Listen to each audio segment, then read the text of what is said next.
جه چارچوب خولا عراق یا باسکتبوله یا نازاخو دناوا اردو جماوری خدا توشی دوراندنه بی لسردست یانه یا شورته به جیاوازیا نه خالان. به آماده بونا پشتوانه که زور دناوا یاریگه ها گرتی ها ورزشی ها زاخودا. جارین گرا داوی جه قناغا ایکه. زاخو مهوانداریا یانا شرطه کر. هفرکیه که بهز ده ها تدیتن دنابرا هر دو یاناندا به تومار کرنا خالان. اوی یانا میوان شیانی و ایکه ده برجواندیا خدا بدایی بیند. به انجام 18 خال برانبری 18 خالانو 28 خال برانبری 18 خالانو به کم کرنا 46 خالان برانبری 36 خالان نیوایی که بداوی هات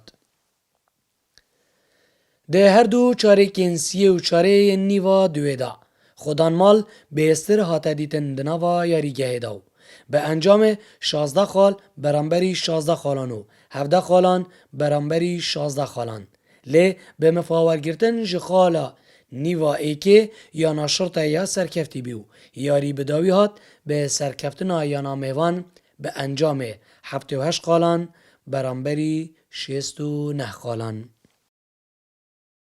راستی اف خسارت نباشه صح آمده بس تصوني فريق وما ام بينش لعبتنا يعني اساسي لعبت كما چه احتياط اكجور معنينا والحمد لله القلفي ام حمي خلق الزوخ قال محترفك بس ام نتيجك بوجت إنن ان شاء الله بو لعبت بيت ام هيش خوا قوي تركم.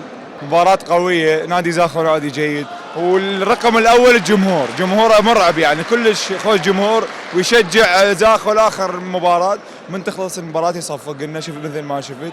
مبروك النادي الشرطة وهارد لك نادي زاخو.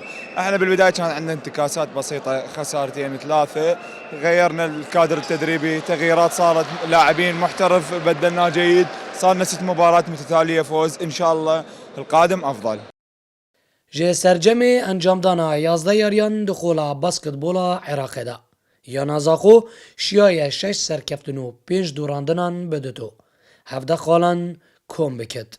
ده برانبر دا یا نیا شرطه شیای 8 سرکفتنو 3 دوراندنان بدتو. 19 خالان کم بکت ده قناغا ایک دا.